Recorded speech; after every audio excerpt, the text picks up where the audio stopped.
RuneScape is one of the most iconic and popular MMORPGs of all time. The game has been around for over 20 years but still has a steady player base and seems to still be getting new players daily. If you're looking to start playing RuneScape, then you might have realized that there's actually two different versions of the game, RuneScape 3 and Old School RuneScape. Deciding which game to play has been a question many people have asked in the past, and I've even made 2 videos on the topic a few years ago. Over this past year, I've been playing and enjoying both games and have formed a list of pros and cons to help you decide which game is best for you. Or maybe you're just here to get my opinion on both games, that works too. First, let's take 30 seconds to go through a quick background of each game. RuneScape 3 is the original RuneScape that was released 20 years ago. So if you created a RuneScape account in your childhood, then that same login will work on RuneScape 3 and you'll have all the progress you made from your original account.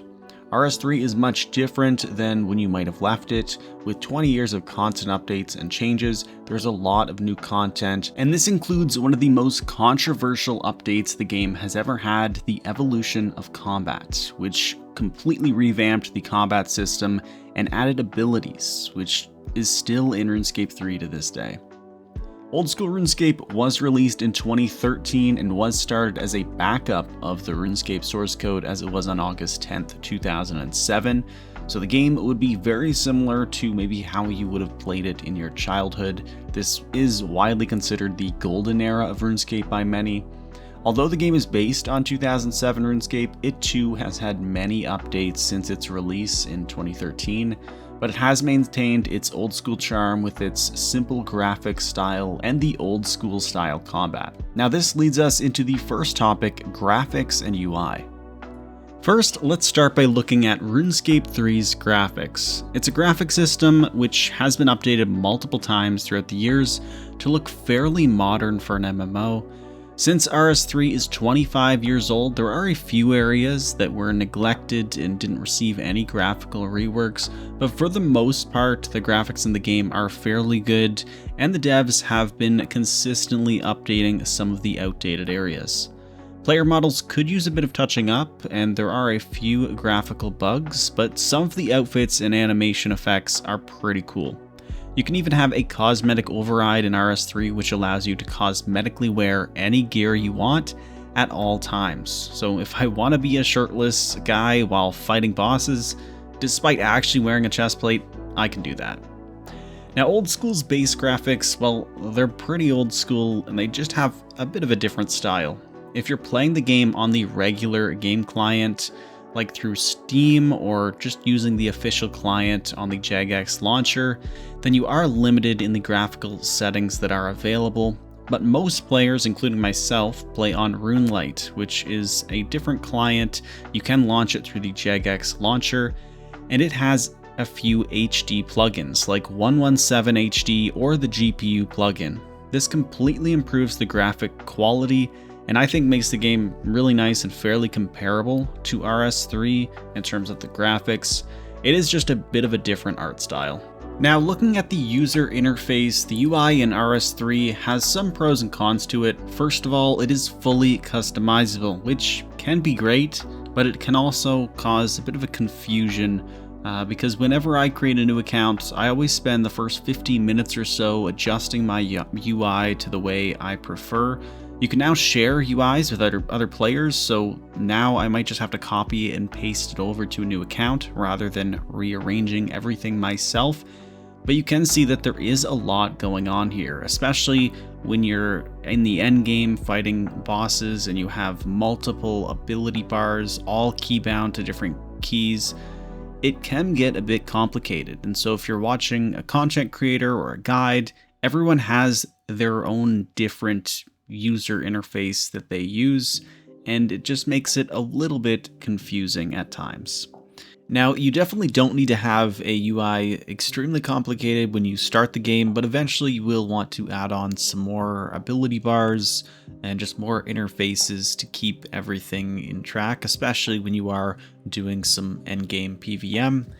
But that being said, if you are willing to learn and just slowly go through the process of learning what all of the interfaces do, especially all of the abilities and what they do for combat, which I will talk about later on, then the game can be a lot of fun, especially the endgame PvM part. In old school, there are 3 main interfaces to choose from. You have fixed classic, you have resizable classic, or resizable modern. Now, some of the old school players might choose fixed classic, which toggles the game client to a fixed 165 by 503 pixels, but most people opt for one of the resizable options. The RuneLite client also offers a plugin called Stretched Mode, which can resize the interfaces to better fit the resizable UIs.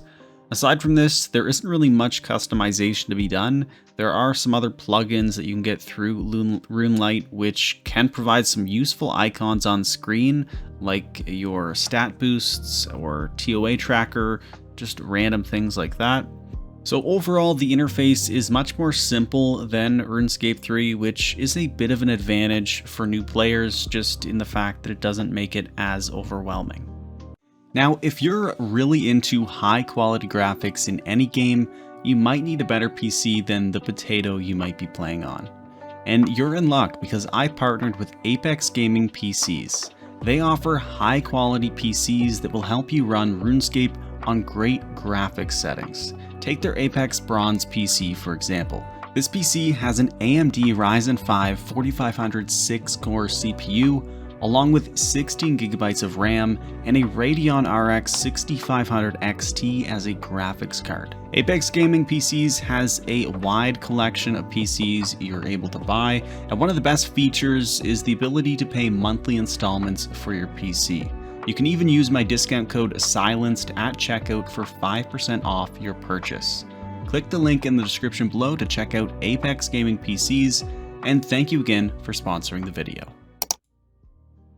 Combat in both games have a few similarities just because they are both RuneScape and started from the same point, but fundamentally they are very different.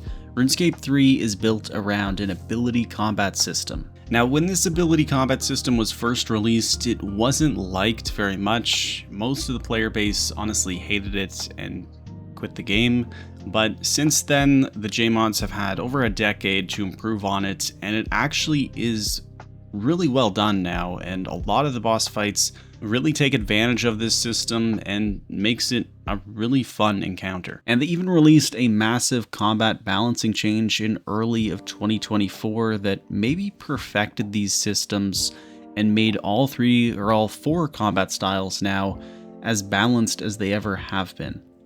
So they have done a great job making this combat system work really well and much better than it was a decade ago. To simplify the RuneScape 3 combat system, you have 4 combat styles. You have attack, magic, ranged, and the newest style, necromancy. Each style has basic abilities which generate adrenaline. This adrenaline is then used to activate more powerful abilities. Each ability has its own unique effect, whether that be a high damaging ability, you could do bleeds or damage over time abilities, there's stuns, there's also damage buffs. Then there's a whole category of defensive abilities that can reduce or negate damage. Boss encounters really challenge your knowledge about different abilities and when to use them. The game focuses on ability rotations to deal the most damage, and using the right defensive ability to deal with certain boss mechanics. In RuneScape 3, you can decide to focus solely on one combat style. Nearly every boss in the game can be defeated with any style, with a few exceptions. There is also the legacy combat option, which brings you back to the old school RuneScape mechanics. It does make things much simpler, but the way the bosses are designed in RuneScape 3, it just makes legacy mode very difficult and limits your potential. Although it definitely can be done, as shown by fellow content creator Rayo's legacy locked Iron Man account in RuneScape 3. Now, old school RuneScape, it has the original simplistic combat that the game was originally designed with. In its very basic form, you attack, you get hit, then you attack again, and this goes on until either you're dead or the enemy is dead. While this idea of combat is pretty simple, the devs from old school RuneScape did an incredible job designing boss encounters to fully take advantage of this system and its nuances. Bossing in old school RuneScape uses many different mechanics. It uses movement mechanics, meaning you have to be on a certain tile at a specific time, or you have to dodge certain attacks by avoiding tiles. The other main mechanic that they use is timing, and that's prayer switching, so you have to understand what tick you need to be protecting against ranged, magic, or melee. And some even call old school RuneScape a bit of a rhythm game, because when you get in the rhythm of things, then it flows really smoothly. In old school RuneScape, using the correct prayer on most boss attacks will fully negate the damage, whereas they do have prayers in RuneScape 3, but it only deflects 50%. Inventory management and gear switching is also really important in old school. It does force you to use a specific combat style on certain phases of boss fights, so managing your inventory system and switching gear mid-fight is a pretty important boss mechanics at times. Managing your special attack energy can also play a factor in old school RuneScape combat, where certain weapons have special attacks that can be used, and they might either deal a lot of damage or cause certain debuffs like lowering the defense on targets, etc. So there is a lot going into old school RuneScape's combat. Although it does look basic and just simplistic on the surface, there is a lot to it, and some of the most difficult boss fights across both games are in old school RuneScape, especially taking on Zuck and the Inferno. Another main difference between both games is PvP, or player versus player. Technically there is PvP in RuneScape 3, but it is optional and essentially dead. No one fights each other in RuneScape 3, and almost everyone turns PvP off when they are entering the wilderness, whereas old school RuneScape has the wilderness where PvP is always enabled. The wilderness is home of certain bosses and some powerful training methods and money-making methods to entice players to go there. There are also a few PvP dedicated worlds where PvP is turned on everywhere aside from banks and certain cities. So if you are interested in PvP, then old school is probably the way to go for that. Now let's talk about skilling. Now skilling in both games is very similar, with the idea that you train the skill, gain XP, and watch the number go up. There are some key differences, however. RuneScape 3 has 29 skills, and level caps vary from level 99 to 110 and even 120. The idea is that eventually every skill will scale to level 120. Now, old school RuneScape has 23 skills, all with a level cap of 99. Both games are actively developing a new skill as well, with old school RuneScape releasing their first new skill, Sailing, later in 2025. In RuneScape 3, XP is gained much faster and usually is gained in a more AFK manner, or at least has the option. Although to get a skill to 99 requires 13 million XP in each game, level 120 requires 104 million XP. And so given the higher XP rates in RuneScape 3, the time to get full 120s in RuneScape 3 is fairly comparable to reaching all 99s in old school RuneScape, despite the lower XP rates there. RuneScape 3 definitely has a problem with buyable XP in the form of microtransactions, where you can use daily treasure hunter keys to gain XP lamps in any skill or add bonus XP. And yes, we will talk about MTX and microtransactions very shortly, but there is also a lot of bank skilling and portables. So these are things where you basically get these protein items from treasure hunter and skilling dummies from treasure hunter, and you can just get XP while standing at a bank processing these items. So it is a bit of a detriment to the game, just because everyone is skilling in one spot right at the bank, and there isn't much diversity in skilling methods sometimes, especially with main accounts. Iron Man accounts don't have to worry about this, but it definitely devalues some skilling because XP is buyable in RuneScape 3. and it just doesn't encourage main accounts to do a lot of different skilling methods. Now, comparing back to old school RuneScape, where you really have to work hard to earn every level and it just makes leveling your account feel much more rewarding, and you have a better sense of accomplishment. That being said, if you want to just dump thousands of dollars, or even just a few dollars into leveling your RuneScape 3 account, you theoretically can go from like level 1 in any skill to 99 in a few hours of opening treasure hunter keys. So that is an option if you enjoy that kind of thing. Now, I think we should talk about microtransactions. So microtransactions are prevalent in RuneScape 3. There is a minor microtransaction in old school RuneScape, which are bonds. Now, bonds is basically something you can buy with real money, and you get this bond in game. You can use it for 14 days of membership, but you can also sell it on the Grand Exchange to other players. The idea of bonds is pretty nice. It makes it so players can maintain their membership by spending in-game gold, but it also means that players can spend real money for in-game gold, and then they can use this in-game gold on buying supplies to get XP faster. They can just buy the best gear in the game by spending real money. So there is that kind of microtransaction in old school RuneScape, but it is much, much worse in RuneScape 3. Now, before I go into this, if you play an Iron Man account, microtransactions are off the table. You can buy cosmetics, but you can't buy XP, you can't buy GP. Same goes for old school RuneScape. You can't buy or sell bonds on an old school RuneScape Iron Man. But in RuneScape 3, on a main account, you get treasure hunter keys. So you get some every day, you get some if you spend some money on the game, you get some even by completing quests. And it's essentially a loot box system where you can receive a random reward by using your treasure hunter key. You obtain a few keys every day for free, and you can get more for completing daily challenges and, like I said, completing quests.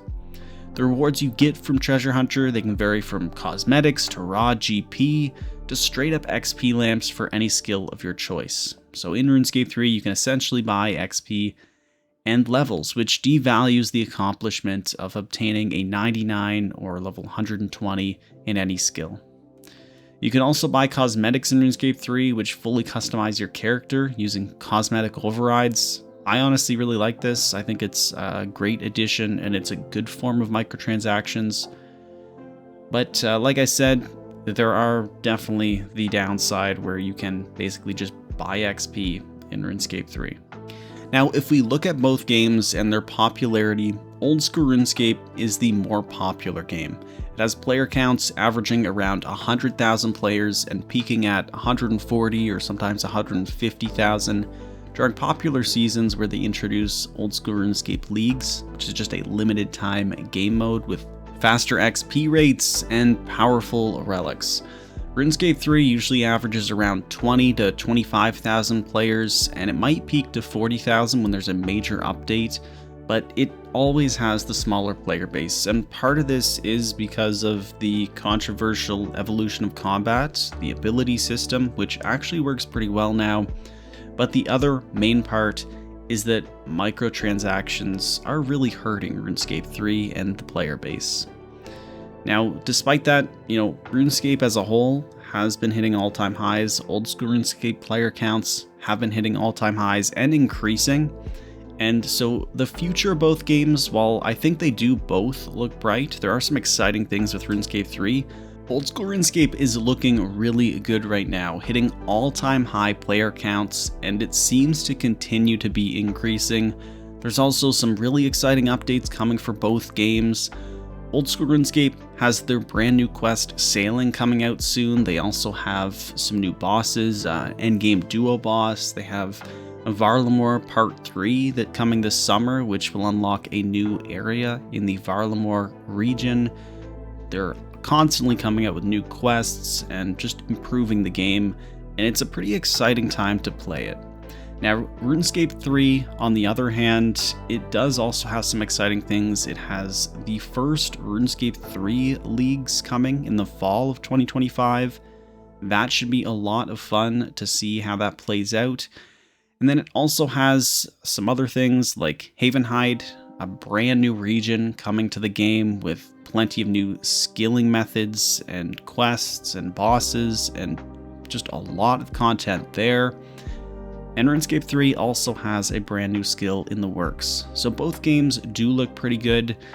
My suggestion is to probably just try both games. I mean, as I said at the beginning, I'm playing both games, and just by creating one account and buying membership for one Jagex account or one RuneScape account, you can play both games on that. Not at the same time, but separately. You'll have membership for RuneScape 3 and for old school RuneScape. So try them both out, see what you think, and just continue playing the one that you enjoy the most. Thank you guys for watching, and I'll see you all in the next one. Peace.